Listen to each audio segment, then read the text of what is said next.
Yeah, yeah. All right, welcome everybody to my next episode of Chameleon Cuts. Today we have a super special guest on. He is an illustrious chameleon, multi-talented, rocking all of his shades. He's a professional recording engineer and award-winning instructor to people like Anderson Paak, myself, and more. And he's also a producer and aspiring composer. And yes, I called you a producer because yes, you are a producer. So, I saw you put aspiring producer. I was like, he's a producer. No.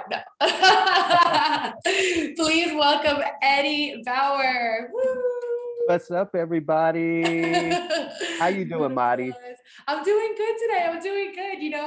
It's sunny outside. It's a beautiful California day. I'm doing all right. And you're tuning into us from Florida.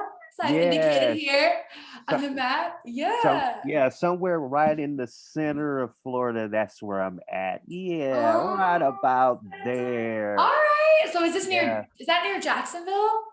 No, it's further south. So for those who are not familiar, we're right in the middle of the state. So right between Orlando and Tampa is Lakeland. And very cool. That's who you are. Nice. All right, guys. So today the topics we're going to talk about is going to be Eddie's journey for sure. And recording engineering, he's avid certified, and we're going to talk about his preferential gear uses, how he learned and how you can too. Composing in Midi, because that is one of Eddie's tremendous fortes. Yeah. Unbelievable. And his journey in entrepreneurialism, how he's thriving right now and who his coaches are. We're going to talk about all that. And mental health and wellness for artists in the industry. I always like to talk about that stuff too. So cool. There's so much great things that you've done in your career, Eddie, that, things that I didn't even know about and that I discovered and I was very pleased to learn about, just to hit a few, I'm going to hit a few quick things that stand out in my mind about you. You were a winning instructor at MI, and that was your first year teaching, and you've been there for 13 years. So we're going to talk about that. And, I want to talk about how you and I met and how, you put me to work and how you inspired me to do my stuff with native instruments. We want to talk about the HBO documentary you participated on. I really want to talk about the choir that you conducted, or the orchestra that you conducted for the Dallas Baptist University. Yeah. And then we're going to talk about Dragon Ball Z. We're going to talk about Behind the Glass and your information tutorials that you're going to be putting out. And super excited about all that stuff. But let's go backwards. Yeah, so much good stuff. So first, I want to go back to your roots and back to where you're from, Alabama, right? And talking about how you were a traffic manager and producer at the WABB radio show, the Rick and Bubba show. So let's take it backwards and just, tell everybody about yourself and where you're from and then how that started and how you segued into music and got to LA. Wow, you talking way back when you talk about Rick and Bubba. Yeah, I want to go back. Yeah. I love hearing the journey. So for those who don't know, I am born and sort of raised in Compton. There's so many tremendous. Oh, okay. There's so many tremendous actors, musicians, from DJ Quick to Dr. Dre. Ice Cube. Ice Cube, Anthony Anderson, great actor, Snoop Dogg, which is from that area. Mm-hmm. So many different athletes that come from Compton, and so I got so much talent. So much talent, and I got a long list to try to live up to. So, being from that area, I'm proud to represent that, but I always like to tell people I'm Compton born and Mobile raised. So lived in Mobile, Alabama for, the better half of 20 plus years. I graduated from high school out there. Shout out to BC Ray High School, the Red Raiders, right? The Red Raiders, that was the name of my high school mascot in New York. I love that. Oh my God, Eddie, we're such kindred. I can't, I love it. Oh my God. That is amazing. And not just the Raiders, we were the Red Raiders too. Yeah. Love it. Yeah. Okay. It wasn't a very, let's just say the athletics were Not the strongest of the still. Okay, that's okay. Academics were great. And right around that time I got into their high school band. And we had a concert ensemble, and I was playing the timpani. the kettle drums in the Oh, of back. course you were. I love That's that. that's kind of how I got into the whole orchestral side. I was doing music since I was 10, singing since I was 5, but playing piano Wow. since I was 10 years old, all self-taught. Wow. Um, and when I decided to get more into the creation of music Yeah. when I got into high school. So it was an enjoyable experience. Got to play some John Williams stuff where I, Oh, yeah. really got immersed in that. So Your school was doing John Williams pieces? they did the Olympic theme from 1984. Yeah, For that's anybody dope. who wants to check that out, it's the Olympic Fanfare theme that he used during the LA Olympics back in '84.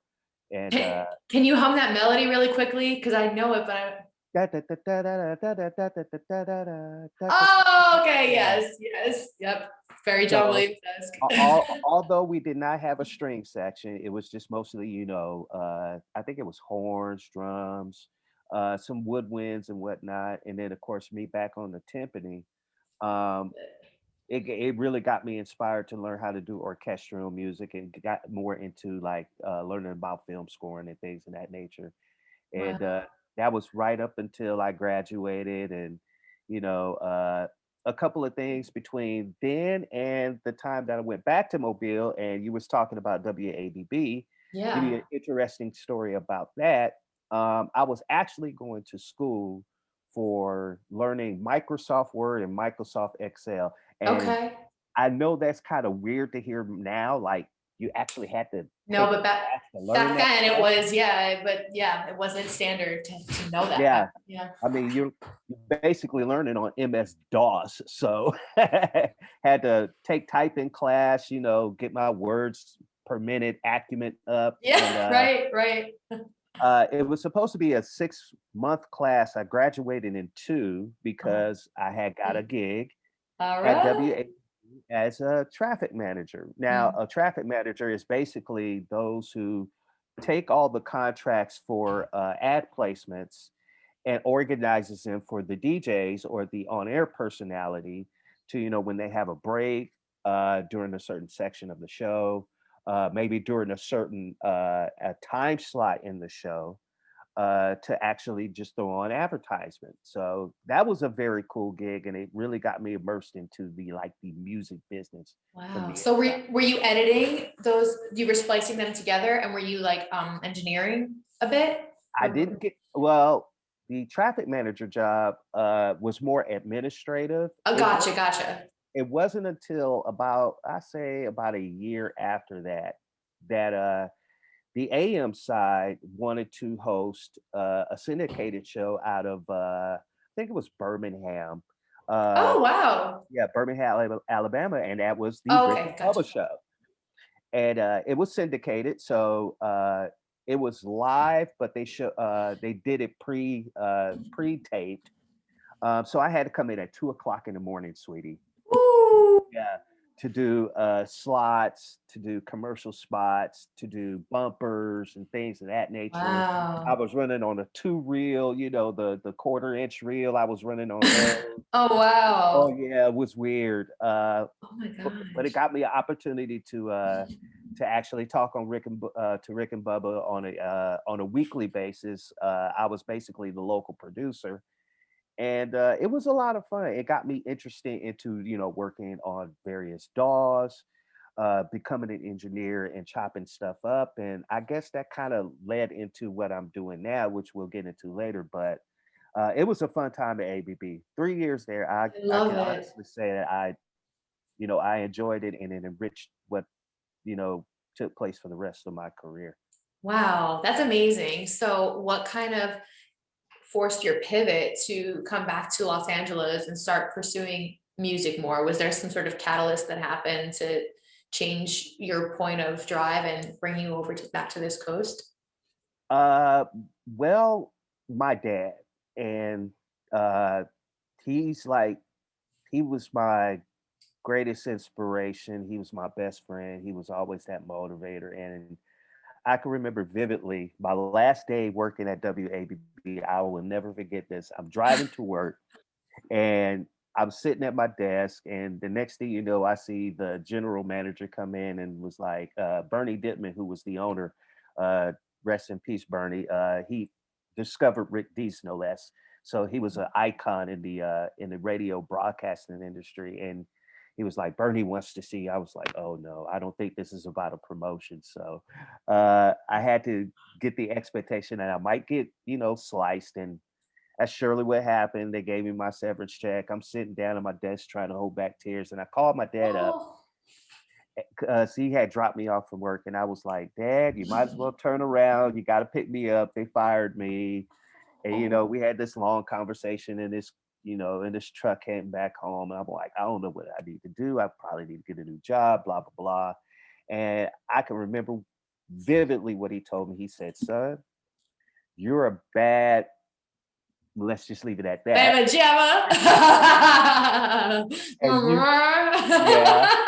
Jamma. You need to concentrate on your music. Whatever you need to do, I will help you. You just focus on your music, son, because you have a tremendous talent, and it needs to be out there. So I guess that's where the pivot started. And right around 6 months after I left WABB, that's when I got the gig to open up for Ludacris in 2003. Right. Yes, for the festival formerly known as Bayfest. They don't have it anymore, but we were the first, and I like to kind of flex. Off on dust them. The first local hip hop act to play at Bayfest, because it was mostly blues, mostly R&B, mostly jazz. You had some pop talents on there, of course, top 40 talents, but never. That's amazing. So Bayfest was, what part of California was that? It's not the San Francisco Bay. This was a different part, right? No, Bayfest was in Mobile. It was in Alabama. Yeah. Okay. So we're still in Alabama. Oh my God, that's awesome. Because now, where's Ludacris from again? I know he's from down south too. He's from Atlanta, Georgia. Oh, okay. Yeah. Right. That whole crew, because you got the Saint Lunatics, you had that whole Jermaine Dupri, all of them. Shout out to Ludacris, man. Oh my God, sticky, icky. Ludacris. Oh man, Ludacris took some of my innocence, but it's okay. He took all of our innocence. But during that time, he was the hottest thing. Oh yeah, his songs were like, that album Chicken and Beer was crazy. Yes, and as a matter of fact, right around the time that album came out was when we actually did the opening for him, and that's a huge deal. Yeah, that had to be insane. We were in the local newspaper, sweetie. We did local interviews. We thought we were. We pulling up in limos. They're thinking we the celebrities and whatnot. I mean, it was funny. It was so funny, but that's great. Lots of laughs, lots of enjoyment, and that right there was the catalyst. Gave you that kick, yeah, definitely. To move out to LA and try to make it out there. So. All right, yeah, it showed you like, hey, like I can do this. Like I'm on some sort of level right now, and then it gave you that.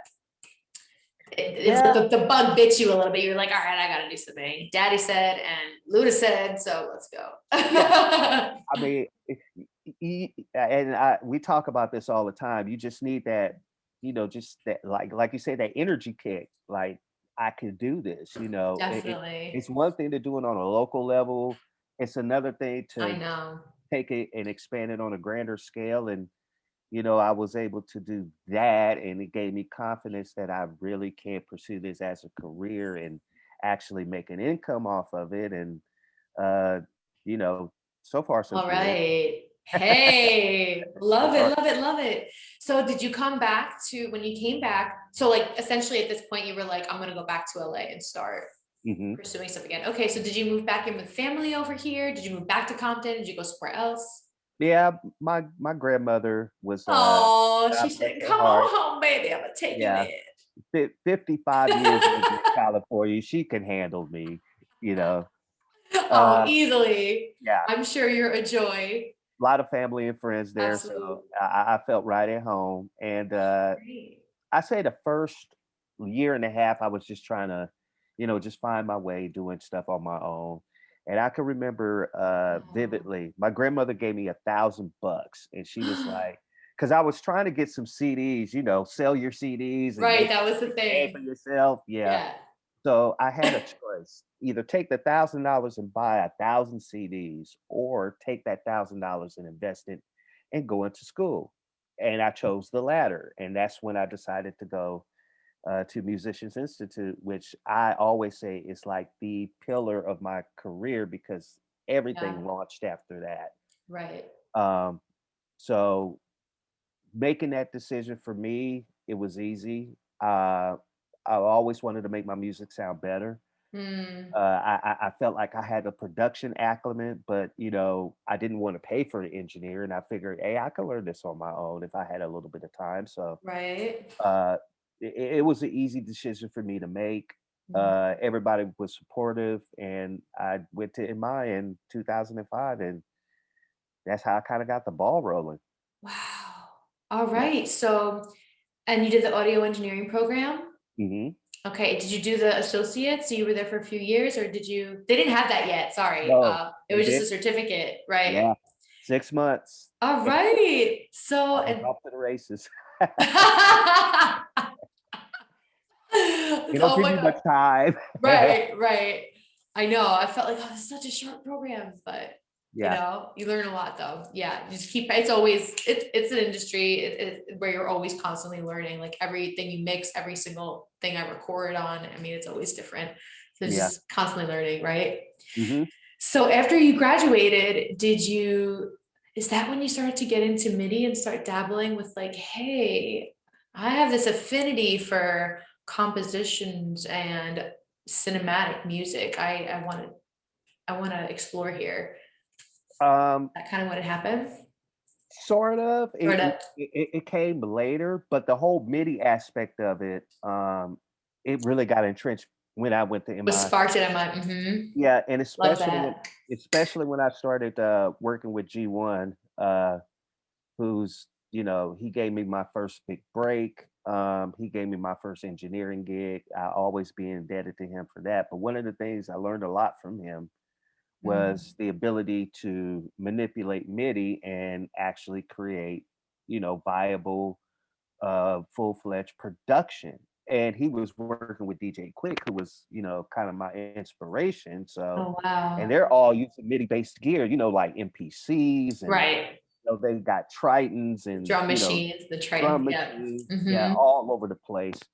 And I, being an engineer, being his engineer, I had to learn how to, set up the MIDI as well as learn how to program it. So that kind of got me immersed in the whole MIDI and composition stuff. Tell you a funny story Beautiful. Yeah. about when I started working with G. I was actually part of the internship program in MI. I'll never forget this. Oh. Uh, so I go up there to have an interview with him. I got my resume in.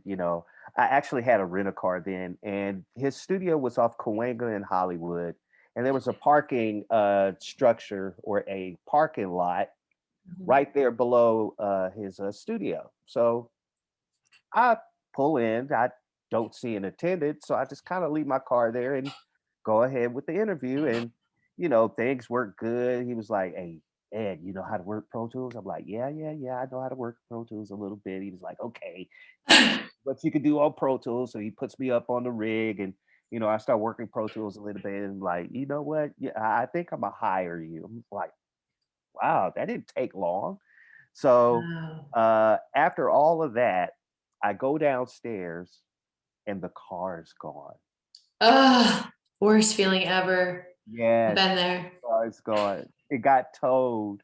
So I'm sitting here like elated that I got a audio engineering job, but disgusted because I got a $294 towing bill that I got to pay Oh for. my God. Like the same Yeah. exact thing happened to me too in New York City. It was like I went and I did this great thing and my car wasn't there when I came back. And I was like, conflicting Yeah. emotions. Yeah. Same thing, $300 later. Yeah. The polarity is just like Hate it. ridiculous. And I'm like, Read those signs, guys. Read those signs. When you're Yeah. working in cities, they have parking laws, and like, don't shoot yourself in the foot and be like us. Make sure you find the attendant before you leave Find there. them. You know, make sure you get you a parking ticket. You know what I Don't play games about mean? tests. It's automatic tests. No. Especially in California. No Oh my bueno. goodness. Yeah. Yep. I got towed out here too. Yep. Yeah. Yeah. I'm pretty sure you've I learned heard my lesson though. many horror stories in California dealing with parking, but I'll never forget that simply because I was so happy. And then I go outside and the car is going, and I'm like, did somebody steal the car? Where is the car? And I'm like, Right. oh yeah, it got towed. But you got it back, right? Yeah, yeah. Okay. Good, Got good, it good, back. Was able to. I've stayed with you for 5+ years as his audio engineer, and I met so many great people because of him, and worked with a lot of great people because of him. So, good. like I said, Very cool. I am in his debt, and he knows that, and we've been good friends ever since. That's awesome.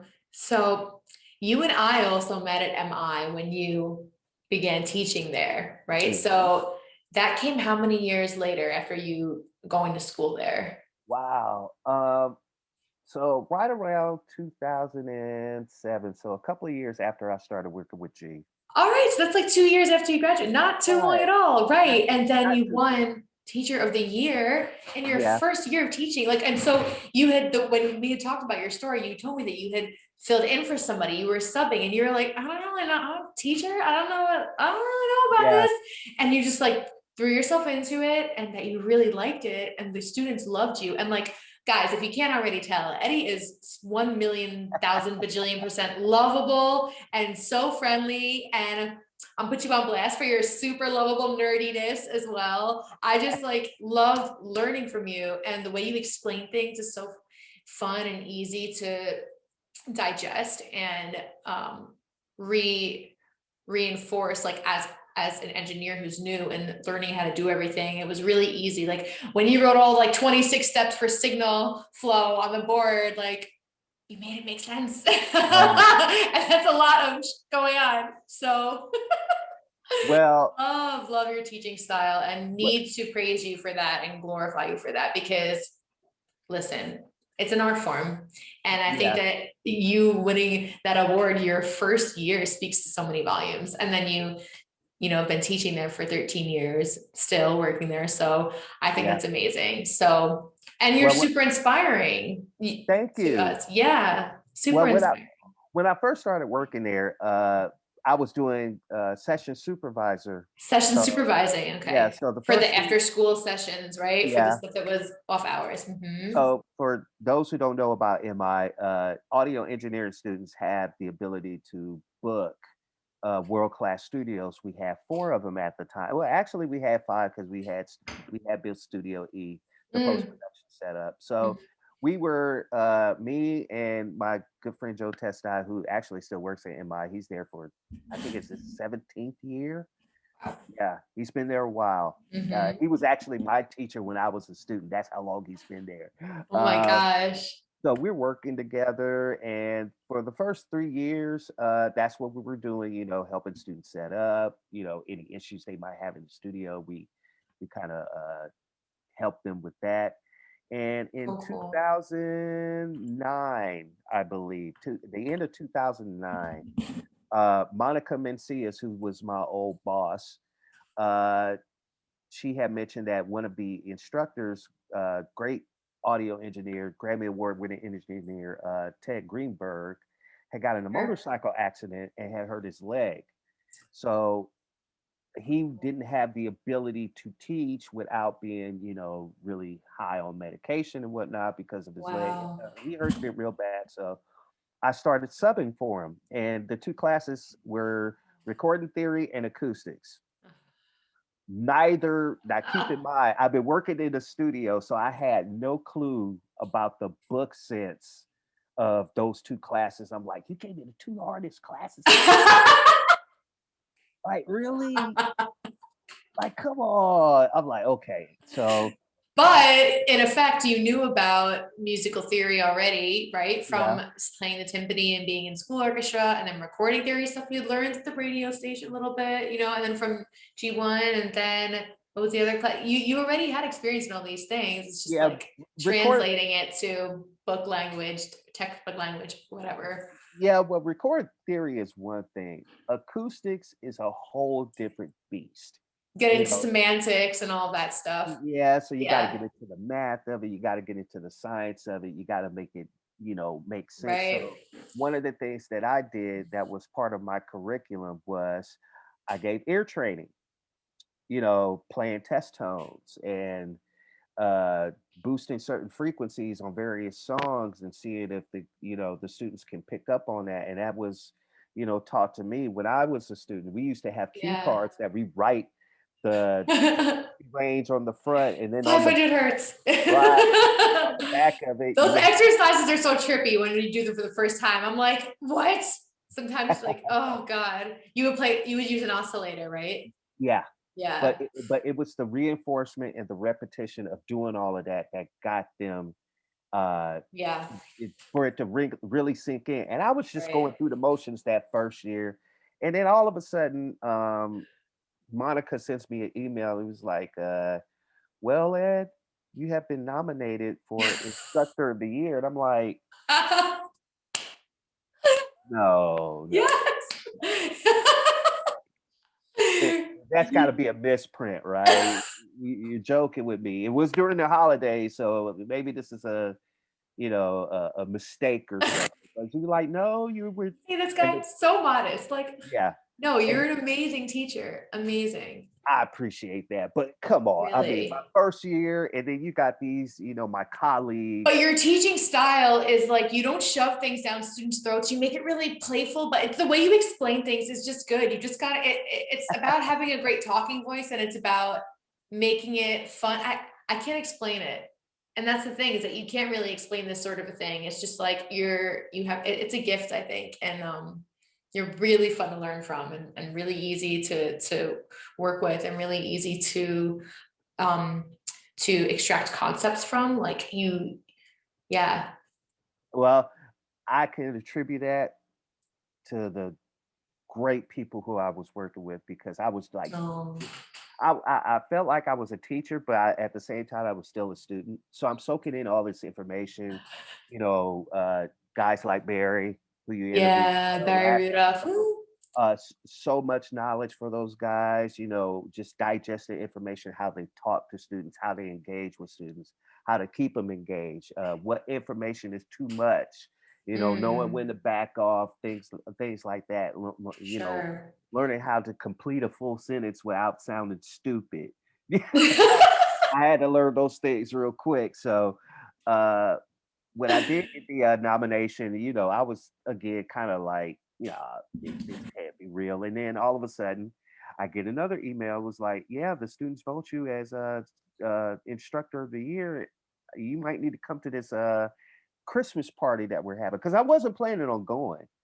I had no plans on going, and she was like, show up, pretend like nobody told you. Yeah, you were like, I'm Don't just a substitute. Yeah, right. like, You're instructor of the don't tell, year. yeah, don't tell anybody. And that was the shock of my time in my life. Whoa, So I nice. I can really do this, and the students actually like me. So that's what kept my energy and my enthusiasm going to teach as long as I did, and not one day got old Love when I was it. teaching. The hundreds, if not thousands, of students that came through those doors. Yeah. I was very honored to be, part of that group of just incredible minds who are teaching at that school. It was an amazing experience for me. For sure. And then talking about the amazing students that you encountered, let's talk about Anderson Paak. He was your student. You were at Yeah. his mixtape before he kind of blew up. And what was that like? Well, let's see. That was right around my first year, actually. So Wow. a group of my students, audio engineering students, of course, one of the projects, you should know this from being a student body. one of your final projects was to actually record, mix, and master a song. So I had a couple of audio engineering students, and they got together with this guy known as Breezy Lovejoy at the time. We all know Anderson Paak now, right? So you shouted out your old stage name. Alias blasted. Yeah, love it. I still call him Breezy. He knows it too. So they bring this guy in, and he is incredible. I mean, he plays piano, he plays drums, he sings, he has a little bit of a swag to him. He smiles a lot, very affable person. And this was the time that students were able to really engage with the instructors off campus as well as on campus. And they pulled me to the side. It was like, look, Ed, can you help us mix this project that we're working on? I'm like, who? Like him, Breezy Lovejoy. I'm like, okay, sure. And he was doing a rendition of Coldplay songs. And he called his mixtape Coldtapes, a tribute to Coldplay renditions. And you know, I started mixing them, and I started listening to his voice, and like, this dude's got potential, like serious potential.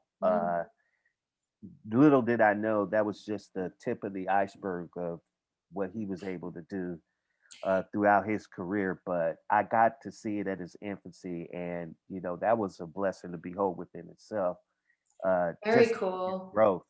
And to this day, we still, you know, whenever I get a chance to see him, he gives me thumbs up, shout out, you know, whatever. And you know, we still kick it like old friends. I think I'm one of the few ones that can still call him Breezy though. He's like, call me Cheeky Andy, you can call me Anderson, but don't call me Breezy unless you really know me like that. Super cool. Yeah, his sound is really unique. And like if you listen to a bunch of his songs, like he can do so many different things with his tone. Really, really cool stuff. Very original artist. Shout out to you, Anderson Paak. Woo! Yeah, indeed.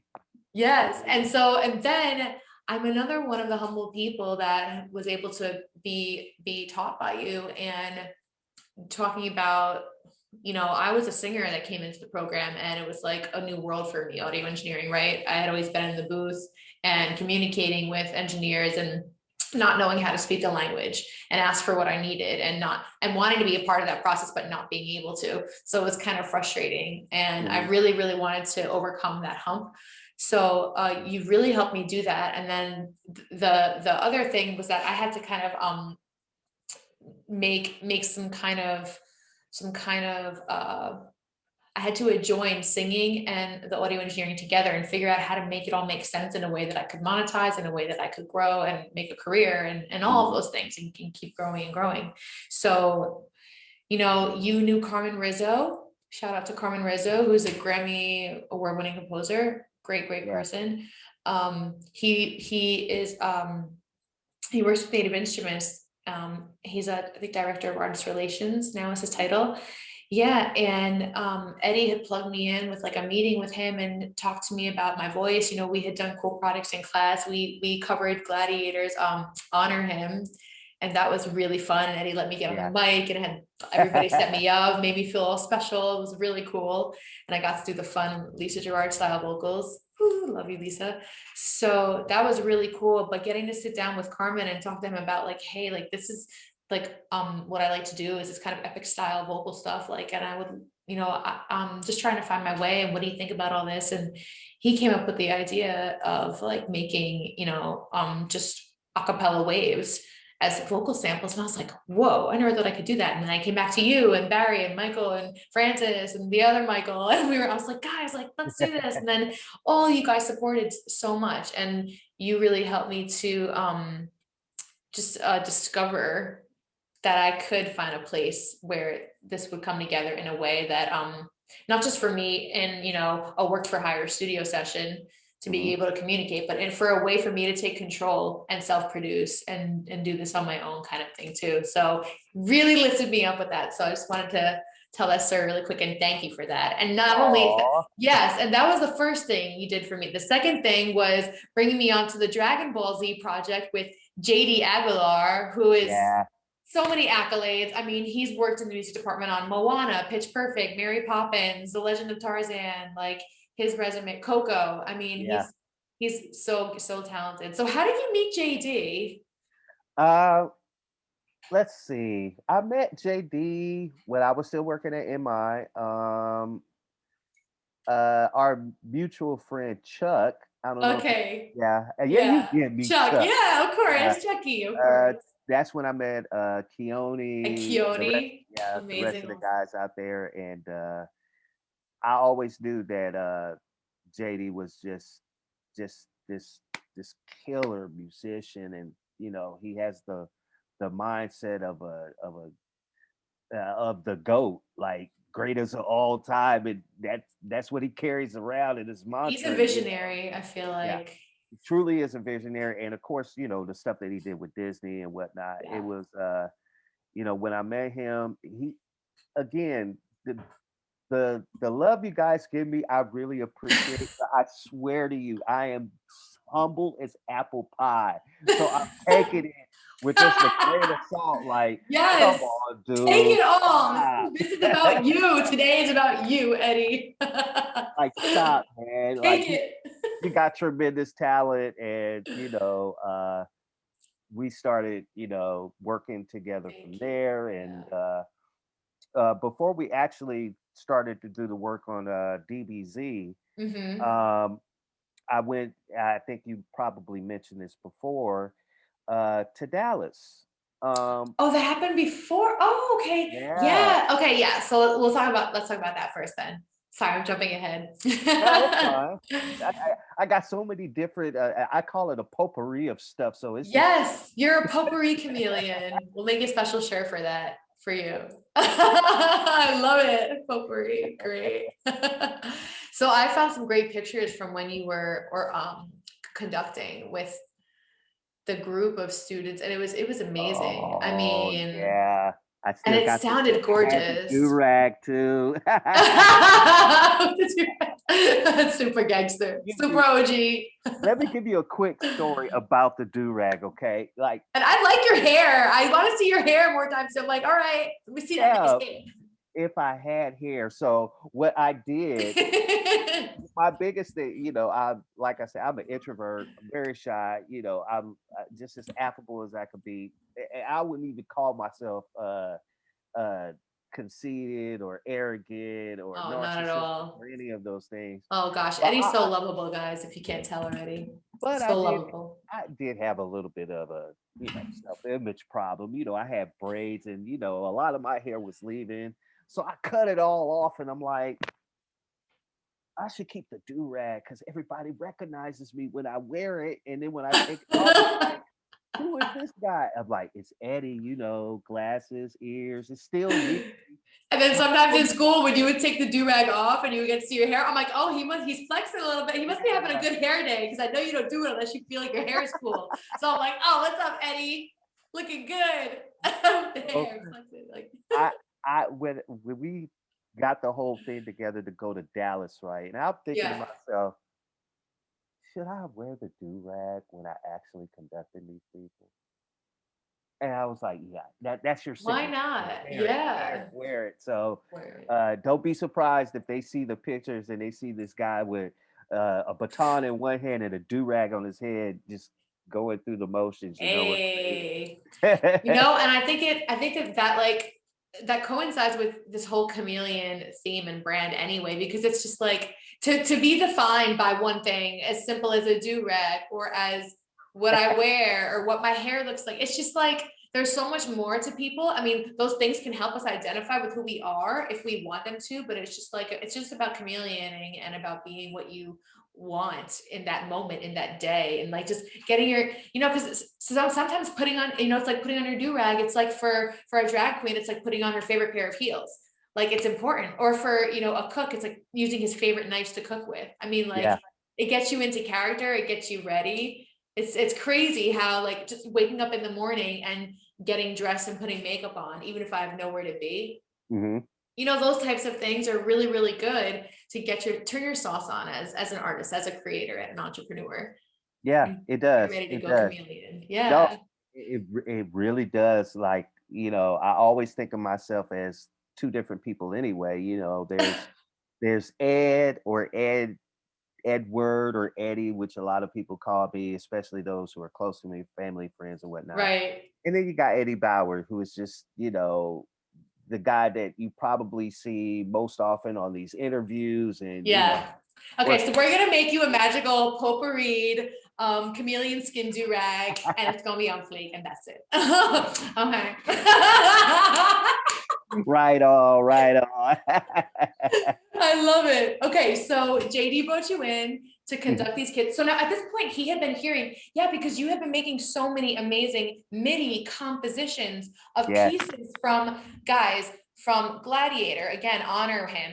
Iron Man, you did The Martian, you did John Williams over and over again. You did yeah, Superman, Inception, Predator, even yeah, Drunk in Love by Beyonce. I yeah, mean, and that's not all. The Star Trek theme. Yeah, Eddie. And like, guys, it's absolutely crazy how Eddie can take MIDI instruments and mix them in such of a way that this is why I'm calling you a producer, because to me that's mixing. That's production to me. Like you're picking things, you're choosing instruments and sounds, and you're making them this big picture, even though it's a cover song, like still right. you're doing it in an interpretation and a rendition. So like, I mean, I love Yeah. it. That's production to me, and And absolutely amazing. what's crazy is that that's how he found me. So he's, you know, Oh, that him oh, him working for Disney now. Of course, he's heard every score possible that he could be, working on at that level, and he heard my rendition of Iron Man by mm, Brian Tyler, and that's when he hit me up. He was like, "Dude, I love the way that you did that cover. I need you to work with me." love And it. that's when I got the call to, help him do a rendition of Mary Did You Know in Dallas. And this was my first time. Now, Wow. quiet as kept, this is when I started getting into composing. I've been doing R&B and hip hop for God knows how long, but I've always wanted to do composing, going back to my roots back in high school. So I just dabbled in a little, doing it by ear, coming up with these different compositions, throwing these covers on YouTube and whatnot. And I never wrote, like actually wrote on sheet music my own score. So he gave me my first opportunity to do that, like literally take sheet music and write out a score, and then transcribe it to either Sibelius or Finale or Right. one of the many different softwares you use for music notation. I had to Yep. do that. I had to write it for different parts, even though it was a string ensemble. I had to understand the different parts, the alto, the bass and the treble clef, what notes Yes. correspond to what. And um, it got me into a very humble place to like think of like I'm really writing music and I Oh have my to write it for gosh. them to correspond to them playing it. So Wow. literally I was doing this all the way to Dallas. Yeah. Oh my gosh. Oh You my really God, I was stepped up so to the nervous. plate and knocked it out. That absolutely gorgeous. It came out so amazing. And that song already is like unbelievable. Yeah. So huge congrats for that. Now, Thank you. yeah. So is there anywhere that we could listen to that online? Is that Uh, you could accessible? actually, if you go onto my YouTube channel, Eddie Bauer Music, EDDIEBOWER Music, all one word on YouTube, you can actually check out the a short clip of the video with me actually orchestrating the ensemble, and then you hear a little bit of the finished product towards the end. Um, so yeah, Love it. you can check it out there. And as a matter of fact, I'll actually send you a full copy of the song if you need it, Mighty. Oh my God, that would be awesome. I would love that. That would be Absolutely. great. I could make that like intro, outro music for this or something. That would be awesome. Cool. Yeah, definitely, definitely. Okay, so I also want to ask you, how did you meet Darius? Because I thought it was so funny so I randomly got plugged in with him too. Okay, so Darius McCrary, everyone, Eddie Winslow, our good friend, me and Eddie love him. He's so great. I had randomly worked with him and I had told you about it and you're like, I know Darius. And I was like, oh my God. And then Dave Isaacs was also like, yeah, I know Darius. I know his whole family. They're gospel singers, blah, blah. I'm like, y'all know each other. This is so crazy and cool. Yeah. So how did you meet Darius? G1. Hey. Well, a lot of the, some of the famous celebrities from, Tiny Lister, rest in peace. He played Debo on Friday. To meeting DJ Quick, to meeting Barry Hankerson, who was the executive from Black Brown Records, who had artists such as R. Kelly and Aaliyah and Missy Elliott and Timberland and all of these wonderful acts that he brought out, and Tank. So I'm in the studio one day, as G1 would say, cooking it up on the Pro Tools and whatnot, and walks this dude, and I'm like, is this Darius McCrary?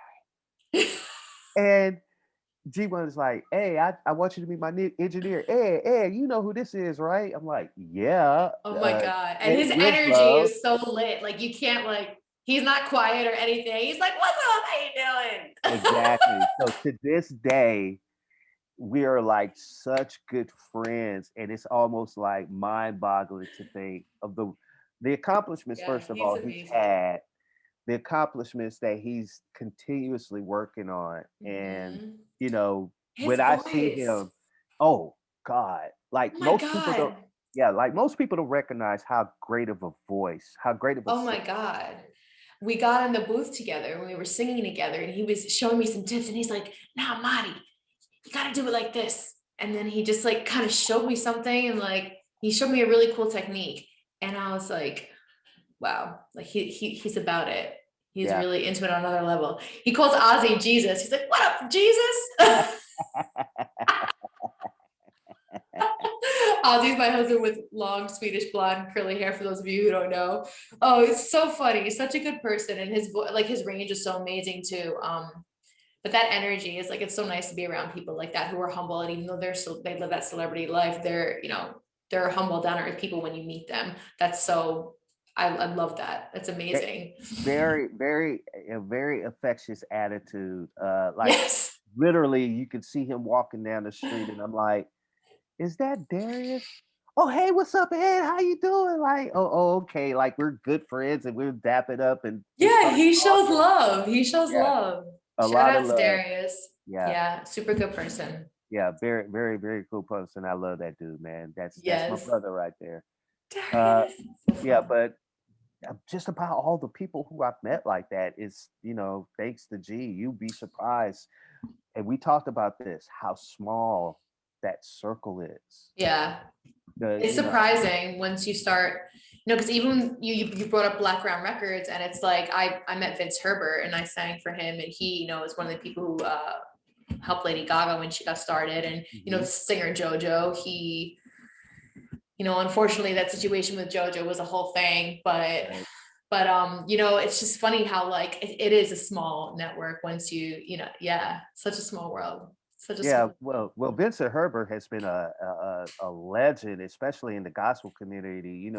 With Tony Braxton and doing some stuff with Mary and whatnot. So he's a legend, and he gets very excited too. He's got that same kid energy that we're talking about with Darius. He's very excited, and he's a really nice person. We're all uplifting people. We're all creators. You know that. It's so nice to be around that energy. When you have gigs and you get in there, it's just you feel like you belong, and it's just whenever I'm not in the studio, I just want to be there, and I get so excited when I have the gig and I'm just getting ready to go to a session, and then I get to work with people that are working on a level that I really respect, and it's great. And I'm just always trying to keep working to get more of those gigs, because working with people like you is an honor, and JD and all those guys, unbelievable.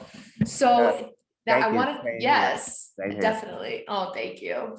So the HBO documentary also that you worked on, was that also a plug through G1, Bastards of the Yeah. Party? So that was my very first placement, and I can remember vividly. We're sitting there working in the studio. Shout out to Goldfingers, by the way. He's from the Bay. He actually co-produced the track with G1. And shout out to Maximo, who was on the record, along with Dub C from West Side Connection. Let me throw the dubs up for him. Hey, what's up? So I'm getting this record, and I'm hearing, Maximo rap his voice, and then all of a sudden I get this import, and he was like, "You know whose voice that is, right?" I'm like, "Who?" He's like, "That's Dub C." I'm like, "Dub C, Dub C." Like, yeah, that's West Side Connection. And I'm sitting here mixing in and whatnot, and then one of my good friends, he goes by the name of Clee Sloan.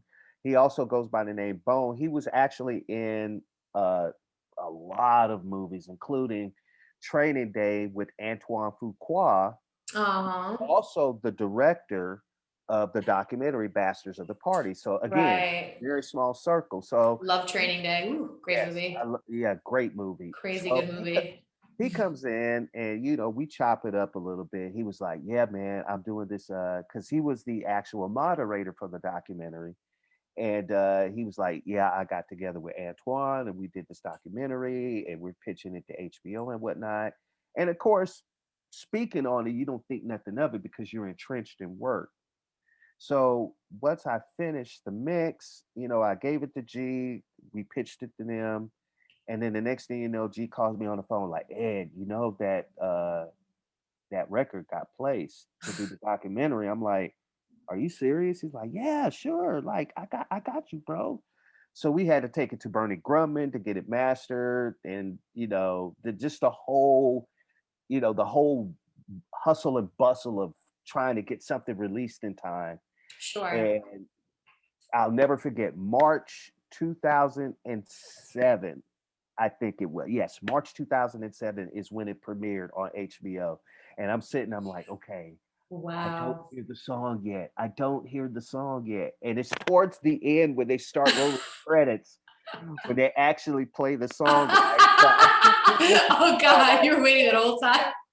But of course, the Amazing. biggest thing is you want to see your credits, right? So I'm sitting here looking at the credits, and they're scrolling, they're scrolling. And eventually it gets to the song credits, and I literally had to like pause it and zoom in, like really, really like look and see. Like Yeah, my yeah. name is in really, really small font, like really, really small print, like maybe 8 pixels or But it something. was there. But it was But it was there. there. I was But it like, was "Oh, let me there. rewind it back," and. Love it. Yeah. So that right there was the like, okay, I finally made it. Like, yeah. HBO documentary debuted in front of 7 million Hello. viewers that weekend. And That's yeah, unbelievable. yeah, that Wow. was that was real cool. So again, shout out to G1 for giving me the opportunity. It really did. Amazing. And now bringing up the 7 million number reminds me of Dragon Ball Z, because I think like in the first Oh, week we hit like 7 million or something crazy like that, yeah, right? So let's yeah. talk about Dragon Ball Z again. So back to JD. So now JD plugged this one up, and it was like Keone and you and Chucky, and was Abe on that also? So Abe, Castaneda? yeah, so Abe actually was the composer for the first DBZ Light of Hope Okay. that premiered on YouTube and got 30 million views. Just unbelievable how Wow. huge of a following that was just for a fan film. And it was a quote unquote a pilot. So when the Rita and Donnie McMillan from Robot Underdogs decided to do part 2 and 3 of DBZ, A really wanted to like, I don't want to say get more Hollywood with it, but really go above and beyond what he did on the first one. So Right. JD heard his work, and he was like, "You know what? Why don't we just? What will you think about a collaboration with, me, uh, John Silas and JD?" He was like, "Sure, I would love to do it." And that's where we start getting into it, and it was a bitch. Really? You would never, God, you would never know. The score is so beautiful. It How was funny. it was a tough process. I'm not going to kid you, but Yeah, yeah. so rewarding because it was my first time ever putting music to visual like that. This is my first time ever being a composer. This is my first time collaborating with other composers. And I love when we it. got to the fight scene, uh, they basically gave the responsibility to me. You know, like, hey, go ahead, do the fight. Eddie, this is you. Make a big Like, this is dramatic all you. This is moment. all you. But the scene where Gohan dies, Yeah. we really wanted to, and I've told you this before in our conversations we had, that we really wanted to embody the emotion of the scene. And that's when, you know, I pulled John to the side. I was like, look, we got to get Madi on this, man. Like, we got to use her voice. And you were so Thank you so much for gracious. that. And it, like, literally, it transcended that entire movie. Because to this day, people still get emotional, not just by the visual, but the emotional tie of the music along with it. Like, the visual means nothing without the music attachment to it. And you know, Yeah, I'm gonna try to plug in a clip of that here so yeah, our viewers can see, because I think that was a really it was just a very powerful scene. I feel yeah, like, you know, it was it it was a was, big moment in the movie. So and listening we, to your music was a really good guide for what was going on in that scene, what the content was, what the storyline was. Those were all questions that I had and wanted to know because I didn't know the story behind Light of Hope. So when you mhm, guys told me what was going on, I was like, oh my gosh, it was like, oh gut, like in the heart, like gut wrenching. yeah, And then the melody kind of came out that way, this wordless aria uh that I purged, and it worked. yeah, yeah. It Oh, was it really did it, fun. did it ever? I mean, that night when it premiered, that was November of 20, I think it was November of 2017 when that premiered. And to see uh just looking at our phone and just watching the numbers constantly go up 200, 300, 500,000, and then all of a sudden it hits a million within first 48 hours of it airing. It's just like Yeah, that's tremendous. crazy. I've never been something that went viral like that or had such a huge fan following. And you know, I'm glad I was able to share with my brother and my sister. Uh, Hey, and you know, I thank you always so say much. that I always tell people that by far was one of the best moments of my entire career, just simply because I'd never been part of something that global like that, and the immediate impact that it had. Mm, Of course, you know, not getting into what happened, you know, after that with the whole Toei animation situation, but right. if that video was left untouched during its run, it could have easily topped 30 million views by Oh now. yeah, for sure. And Dragon Ball Z is just a huge, there's a huge cult following attached to DBZ. Yeah. Like right now, even the reload or the upload is at 6 million views. So Wow. it just shows you, like you said, the following. You know, we went to Comic-Con in LA and we got to see all the fans, and it was just so that experience to me of meeting Mm. fans, and I actually got to sign autographs and we are taking Mm. fans. It was mind blowing. Cool It was stuff. yeah, I love that. Amazing. yeah. So who would you say, I would love to know, who are your favorite composers? Oh, ooh. Okay. You don't need them in order of priority, do No, no, it's okay. Just throw out a bunch of names. Tell everybody, for aspiring composers watching this, uh let's give them some good references to check out. okay. I definitely got some good references. Of course, you know, the GOAT, the greatest of all time, I consider John Williams, you know, by far. Listen Yeah, to he's any of his work. unbelievable. I mean, Albert, just Spielberg does so many, well, like all of his movies with John Williams. So if you don't, just off the top of your head. It's like Indiana, all those movies, Jurassic Park, I mean, E.T., Star Wars. Yeah. This is John Williams, guys. Even the Harry Potter stuff that he's done, Oh my God, yeah. Alan Silvestri, he's another one of my favorites. He did of course the Predator movies. He worked on Forrest Gump. Just a tremendous, he did all the Avenger movies, just a tremendous talent. Danny Elfman. Oh, I'd go back to Danny.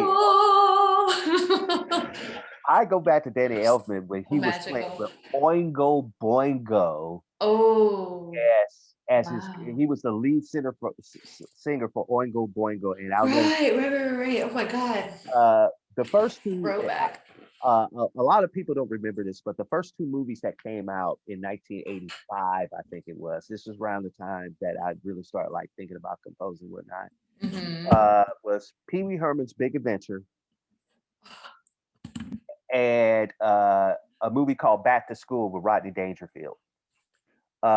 Those two movies were composed by Danny Elfman, and if you hear The Simpsons now, you would hear a lot of the same structural influence from The Simpsons from those two movies. And that's how I got immersed into Danny Elfman, even before the Batman and Edward Scissorhands and James Giant Peach and all the stuff that he's done. He worked on the Avengers as well. So those are three off the top of my head. Love it. Brian Tyler's another one. Hans Zimmer, of course. Junkie XL. Junkie XL. The Gregson Williams brothers, Rupert and Harry Gregson Williams. I love listening to their scores. All good stuff. All good stuff. And I think to piggyback off of that, for your listeners, I really do think that whether it's engineering, whether it's songwriting, whether it's being an artist as a singer or a hip hop artist or whatever, or a composer, I really do feel like it's important for you to study your contemporaries, get to know their styles, get to know their techniques, get to understand their mindset when they're coming up with these just totally amazing works of art.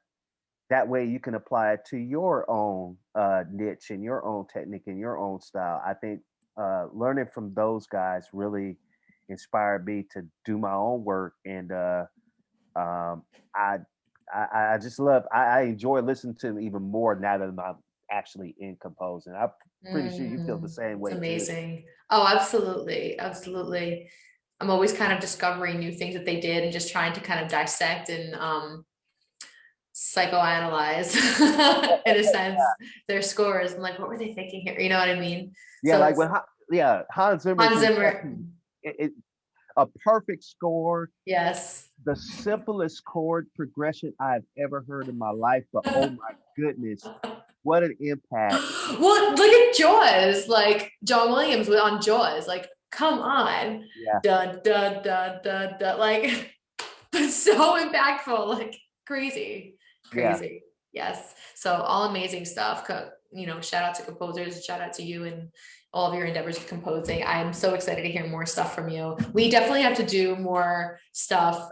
Something like another vocal collaboration. We should do something. Yeah, let's do something. It would be cool to cover something from Assassin's Creed, maybe. Yeah, because people love that, and I love singing in Swedish, and I love doing all Swedish, Scandinavian, Viking style vocals. So I think that would be really cool. Somebody put that bug in my ear a while ago, like, why don't you do a piece of a score from Assassin's Creed? I'm like, yeah. So you're my confirmation. There's some cool stuff. Let's do it. We're going to do it. Yeah, let's do it. I love it. All right, cool. And so another thing I want to talk about is, so now you've got your own podcast called Behind the Glass, which is amazing. You're interviewing all types of creators. And it's so funny how our synchronicity happened. And we're both doing this at the same time, coincidentally, completely. And we're supporting each other through the whole thing and like sharing all the different things that we've been discovering about it. And some do's and don'ts we figured out, just like simple stuff, like about, how to set up my mic with this and like just all that. So huge shout out to you with that and Behind the Glass, BTG. Thank you. Super great show. You guys have got to check that out. Really, really great, really awesome information coming out of there that you don't want to miss.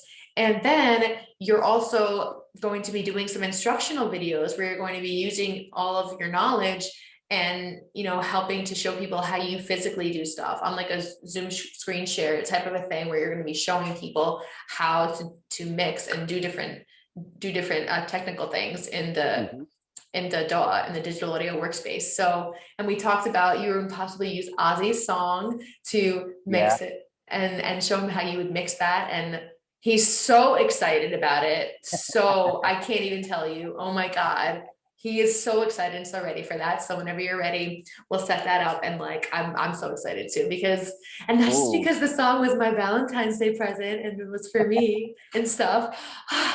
But no, because I'm a little bit biased. No, but I'm super excited to hear what the song's gonna sound like before and after, and to see how much we can learn from it. Ozzy's super excited to learn too. So, well, very much towards that. The one thing about my platform that I've always wanted to do, come on, I never envisioned myself as doing a podcast. Are you kidding me? But same. I felt like, when I got out of teaching, like I wasn't done. Like I felt like I still had something to give back, whether it be to, my former students, or whether it be to new people, watching either show or any show. Sure. What do I have to give back? I always say that your value is only as important as the service you give back to a community. So that's kind of the whole spiel for coming up with my Behind the Glass and eddiebowermusic platform is, just to give back, whether it's information, whether it's entertainment, whether it's a laugh, whether it's a little nugget to make you think about, you know what I mean? But I never expected it to like grow into what it's growing now. Yes. We're on episode number 4. We got a whole lot more coming. We got some big guests coming. You were my very first episode, and I'm so honored, still so honored. Thank you. And so much fun. It kind of transcended from there, sweetie. I never thought that I would be doing something like this, and now that I am, I'm, just like my teaching, or just like any discipline, I mean, I'm fully entrenched in it, and I just it's great. And the goal and the missions, the mission statement behind it, I think it's so, I just think it's so, gosh, what's the word I'm looking for? It's so helpful to just be able to have access to learn from other people's experiences, so you don't make the same mistakes, because, you've got to put in the time, guys, and you've got to listen to other people's stories, because there's so much information out there. But it's like, you've got to find reputable sources that are vetted, that you can trust the information where it's coming from, and it's free, but it's reputable. It's trustworthy. So we're giving you guys all good information and good stuff here. So we pride ourselves on that for both of our shows, I think, and definitely check out Eddie's show. And now, are you going to be doing the instructional? When are you planning to launch that, so we can look out for that? So we're now in the month of March. So later on in March, I will be launching my tutorial series of Behind the Glass. So many nuggets I like to give, from the concepts of mixing to specific plugins that you can use, some tricks and techniques that you've learned in my class that a lot of people don't know about. I'll throw a little couple of nuggets in there. Actually taking a composition from its infancy, breaking it down, how it was constructed, what instruments I chose, to amazing, setting up the mix and getting it prepped for mastering. We'll even go over some mastering techniques and some concepts too. Ooh, guys, this is valuable stuff, guys. People pay a lot of money to take courses on this, so definitely follow up on this with Eddie. Yeah, I'm very excited about that. I didn't know the conversation series was going to take off like it did. This is the Right. only reason I haven't done the tutorial part, but yes.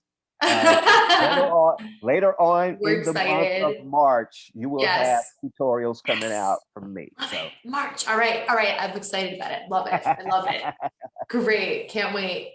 Okay. And then the other thing I want to ask you about, Eddie, is your personal journey in entrepreneurialism and, you know, how you've been thriving through your coaches who have been holding you accountable and all of the, you know, you talk about Tony Robbins a lot. And yeah. can you talk a little bit to the viewers about how you've been able to stay grounded and like the things that help you stay focused and the mantras and the things that you've learned from your supportive community and who those people are that help you to stay encouraged and stay motivated? Well, I really do think that, and I think this goes for everybody. We all have a ability to go beyond what we normally think. Um, and I think Earl Nightingale, the great Earl Nightingale, who's a radio broadcaster, said it best. Uh, we are or we become who we think about. And I always thought of myself as especially in the third person.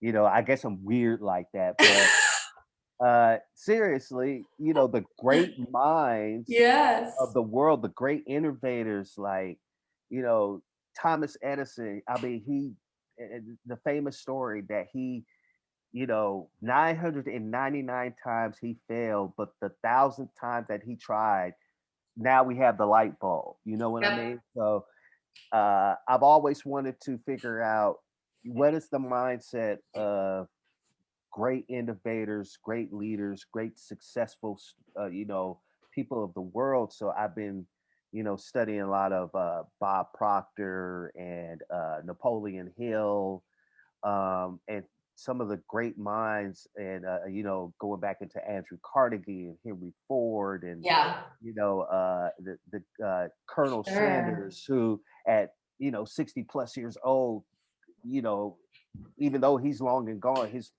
you know, 11 herbs and spices will live forever. You know what I mean? Yeah, for So, sure. So uh, what are some of the mantras from people like, or some of the things that you've learned from people like that that kind of helped you to envision yourself and project those positive things that you would like to come to fruition for yourself? well, I'll give you a good example. Bob always talks about, there's two parts of the mind. There's the conscious mind and there's the subconscious mind. And Right. the subconscious mind is always dictated by emotion and your habitual behavior. And in order to change your results, you have to change what is called the paradigm, which lives in your subconscious mind. No matter how much stuff you know, no matter how much you try to study or digest, if you don't really change the habitual behaviors that are causing the results in your life, you're always going to end up with the same results. So a lot of the things that, you know, some of my mastermind mentors talk about, Mm-hmm. it's 95% mindset, 5% strategy. You know, Wow.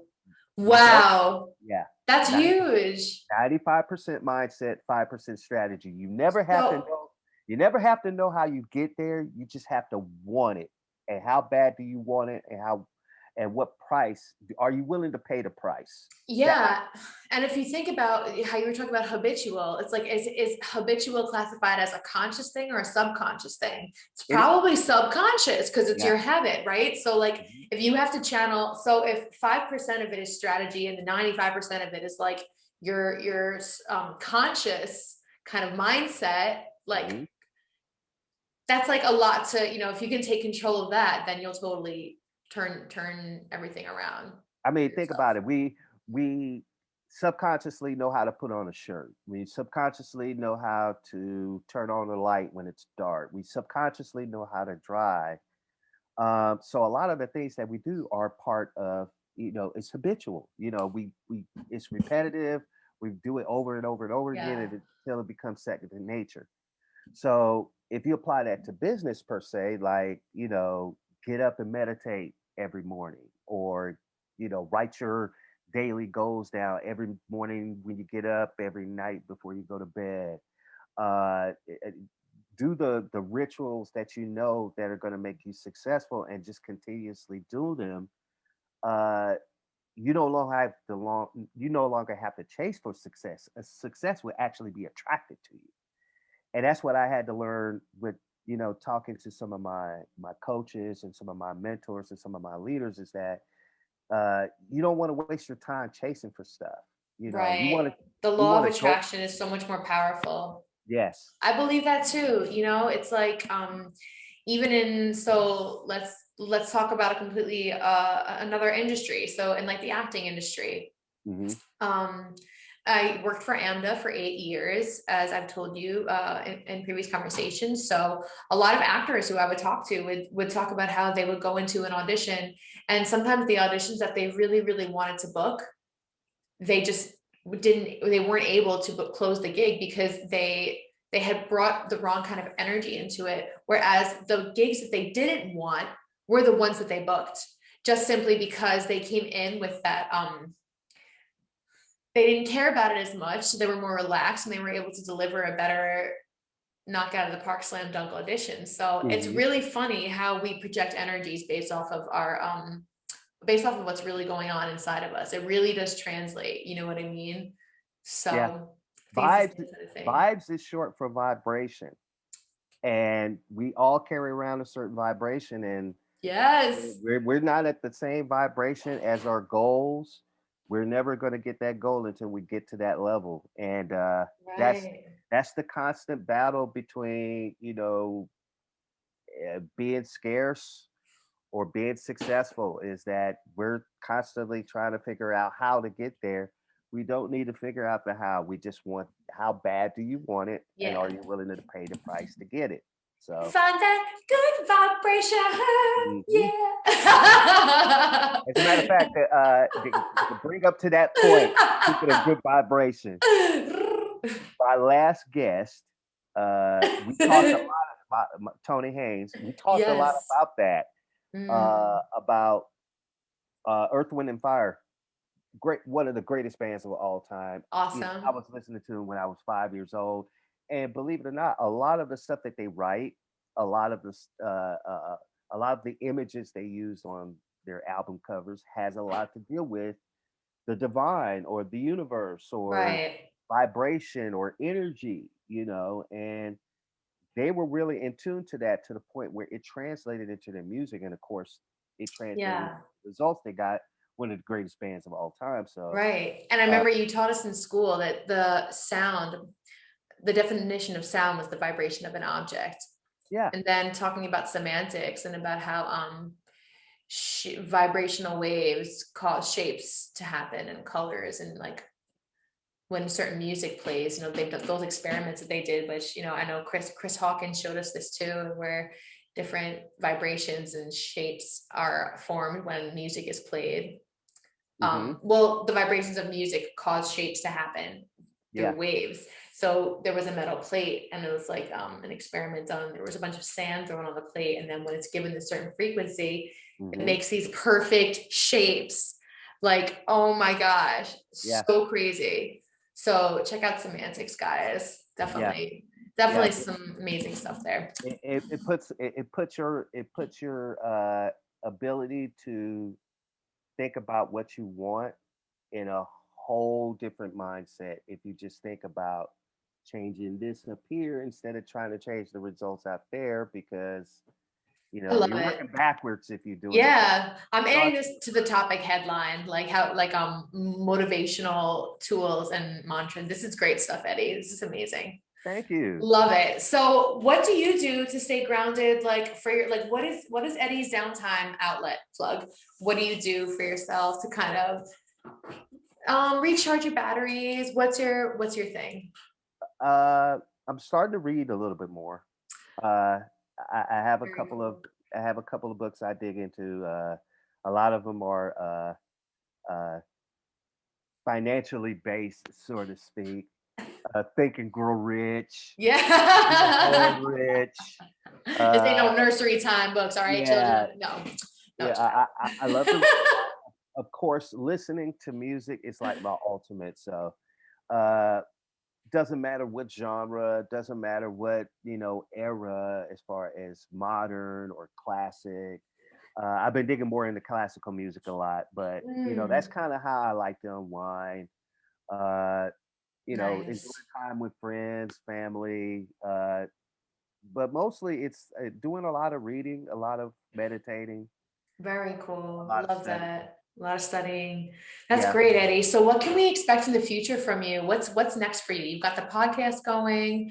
Are there any projects that you're looking to explore moving ahead? Well, I do have a couple of projects actually. One of them, hopefully, I will be launching midsummer. Midsummer will actually be my own album. I'm calling it "The Art of Noise," as a tribute to one of my favorite groups back in the day. They used to be called The Art of Noise, and they came out with this great song Oh, to this day. Moments in Love, if you ever want to check that out. A cool. classic song. But yeah, it's an Mhm. album. It's going to be an album of all of my collaborations. So it'll have some hip hop, it will have some R&B. Of course, it will have some of my Hey, classical compositions, but love it. it's going to be all the work that Ooh, I've this done sounds over off the hook. the years. Yeah, I Definitely call want to it The Art know. of Keep Noise. me And posted about that. Yeah. of course, my podcast Behind the Glass. That's my baby right there. So I'm keeping my fingers crossed into it getting picked up majorly. I'm pitching it to some major companies. Can't tell who just yet. Love Uh, it. All but right. I'm Thinking looking. big, right? Yeah, Always got to think big. yeah. I'm looking I to. love it. Didn't you I'm say that looking. was one of your mantras this year? Didn't you tell me that think big was? Yeah, Yeah, you did I say did. that. Okay, I Yeah, remember. I did. Love that. Love that. You implanted that in my brain, you see? I remember. Yeah, but I I, love it. my goal this year is to just put my platform on a global scale, and just be a beacon of hope for aspiring anybody, aspiring producers, Yes. engineers, artists, All chameleons, all shapes entrepreneurs. and colors. Yeah, so that's when you say rock all of your shades. You I get it, right? It I resonates with get you. it. I Yes, get it. implore it. I love it. Yeah, I So think it's a pinnacle point when you can decide and you can decide that this is okay, that mhm, you're pursuing different things, and you can embrace it and you can love it and you can discipline it and organize it at the same time. But right. it's just like to express love and to express, communication, we've got to pursue a couple different things. You know what I mean? Nobody wants to do just one thing. I'm just a math teacher. I'm just a cook. Like, no, you also like to do yoga on your downtime. You like to box. You like to, whatever. Like, all these things make us who we are and connect us to each other. Yeah. And are forms of expression and love. So that's what it's all about. Yeah. I love it. Yeah, be good at what you do no matter what it is. Just do the best you can. And we have so many, we Beautiful. have so many different shades. Yeah. Rock them all. Be good Rock at them all all. of them. Yep. Don't be weak at one, and one is your strength. Balance them out, and you would be surprised at the results that you get if you just put all of you put all of your ducks out there. Don't just Yeah. harvest all your eggs and, oh, I'll send one here and send one there. No, Right. send a whole dozen out. See what you get. Right. I love it. I'm with it. Okay, Eddie, it's time for trivia. Are you Oh, good. ready? Are you ready? Yay. Get some Okay. trivia here. Okay, I've got some tough ones for you. Okay. I don't know if Uh, you've been able to keep up with my few episodes, but there were some that I've been throwing out that have been really making people upset. So I'm being a little bit evil with some of these. So okay. yeah, so I'm gonna make you a little bit upset now with some of these. Okay. I doubt it. So okay, so first one, this made Barry very upset. Michael Jackson or James Brown? Ooh. Hmm. Okay. Same reaction every time. Yeah, right. Because I mean, and I watched an episode with Barry, so I know where he's coming from with this. he went totally blank. He was like, they're just not this, they're not even the same time period. Right. So, look, James Brown. You know what I'll say? I'll say this. I'll say this. This is a very good, All right, let's what go. you would call a PC answer, right? Okay, let's Politically go. correct. Politically correct, yes. Both of them are some of the greatest entertainers ever, ever, ever, ever, ever. Ever, ever. Michael Jackson, when he was a youngster, God, he was a great singer. As he got older, he became more of an entertainer. James Brown was always that way, entertainer as far as dancing and, you know, so to say one versus the other, I like to say that's a push. Yeah, like I can't put Michael Jackson ahead of James Brown more so than I can put James Brown ahead of Michael. It's So are you calling Switzerland also on this one? Because that's like what Barry did, basically. Yeah, like if there was 1 point, I have to give both of them a half a point to equal one because It's a tough question. I love them both. I feel like Michael took a lot of inspiration from James Brown. he did. And I love listening to Michael's songs. James Brown, listen, me and James are tight. I think I might go James on this. If you were to ask me, I love James Brown so much. Like so much. But Michael is like, I mean, you love him to death too. So it's and James Brown's band can oh God. Goodness, I know. And we take it to the bridge. All right. Next question. Chris I see why people get upset at that. I told you, I warned you.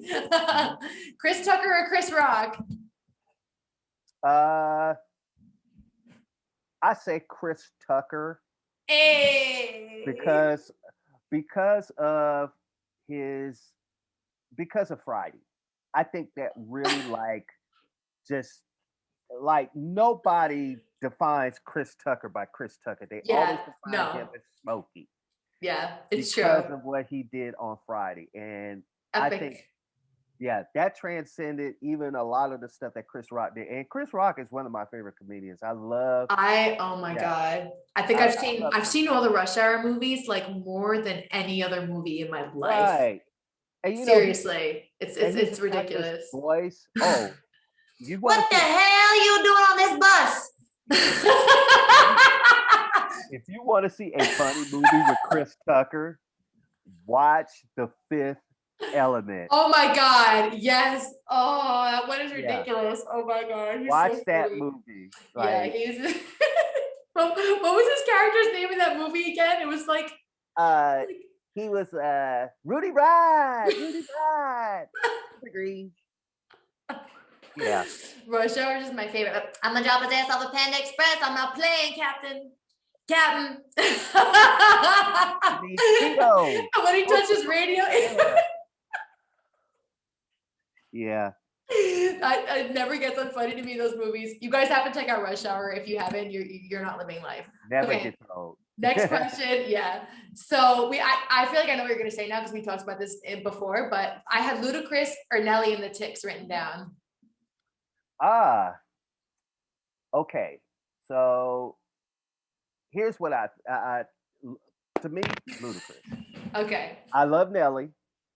I love Nelly. Country Grammar, big hit. Had a huge crush on Nelly in middle school. Oh my God. But Ludacris he's like the hometown hero. You know what I mean? He's Ludacris is dope. You can't even. Oh my God.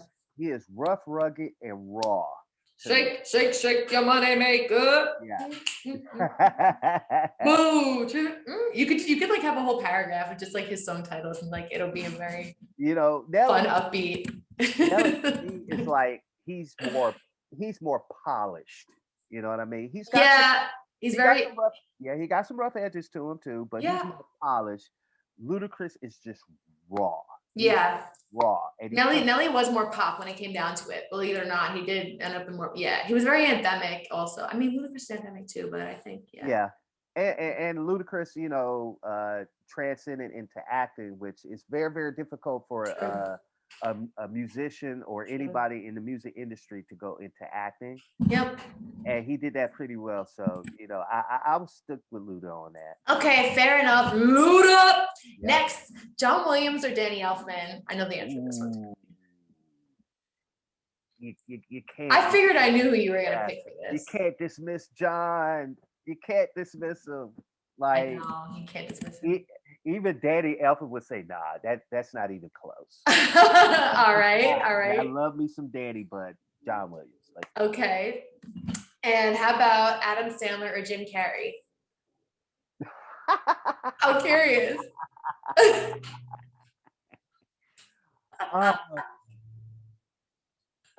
Let's say, I'll say Adam. I say Adam. And I watched Jim since In Living Color when he was Fire Marshal Bill. That was like one of my favorite. He's insanely talented. Yes, very, very talented. Adam, he's more like the MTV comedian to me. Like you would see him on like an MTV video or something. Yeah. And he's got his own niche. And he's a New Yorker too.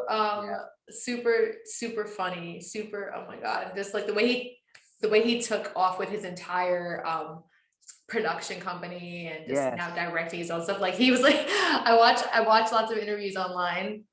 And I was watching him talking about, he was like, I wanted to make my own movies, and but people didn't want to hire me because, they didn't think I was good enough. So I started making my own movies. It's like, good for him. Yeah. I love his movies. Put me in a good mood on any given day. Oh my God, I love it. All right, Eddie, last question. Mm-hmm. We're bringing back the crazy question, because now it's my turn to ask you this question. Oh boy. So we are going to close with the ultimate controversial question. Are you ready for it? You know what's coming. Oh. Okay. So pineapple on pizza. Do you like it or not? Oh, come on. That's not even a question. Pineapple belongs on pizza. I don't care what anybody says. Y'all can quote me on that. Y'all can take that to the bank. Yes. Okay. Yes. I didn't remember, bro. Let's go. All right. I love it. Yes. Yes. Oh, JD reamed me for that one. He was like, no, Marty, no. I know. Like, no. He's like, what kind of Italian are you? It's like, I'm an American Italian. I can't lie to you. I speak the language and all that, but listen. Look, I love sweet with salty. It's not that I eat weird foods. It's just sweet pineapple, the saltiness and the kind of the meaty flavor of the pepperoni. I mean, don't you guys like chocolate covered pretzels? Don't you guys like that? That's sweet and salty, like. So yes, that is not a debate. I will gladly eat pineapples on pizza. Love it. All right, amazing. As we're gonna eat together the next time we get up. Okay, Eddie, tell everybody where to find you, what your socials are, and how they can follow you online. Okay. First of all, thank you for having me on your show. Yeah, it's a pleasure. I'm thrilled. Thank you for letting me have you here. I'm very, very humbled. Thank you very much. You can find me on IG, Eddie Bauer Music, also Eddie Bauer Behind the Glass. You can find me Eddie Bauer Music on YouTube. You can also find me on SoundCloud, Eddie Bauer Music as well. Facebook, Eddie Bauer Music. Just type in at Eddie Bauer Music, EDDIEBOWER Music, all one word, and you should be able to find all my social media stuff: IG, Twitter, Facebook, YouTube, SoundCloud, Reverb Nation, IMDb, Eddie Bauer as well. And sweet. I think that's pretty much it. and I'll post all this below too for everybody else as well. Cool. All right, Eddie, thank you so much for coming on my show. You guys, I hope you enjoyed that episode. It's a wrap. And please come back and tune in next time for more chameleons and information. See you next time. Bye. Rock all your shades. Rock all your shades.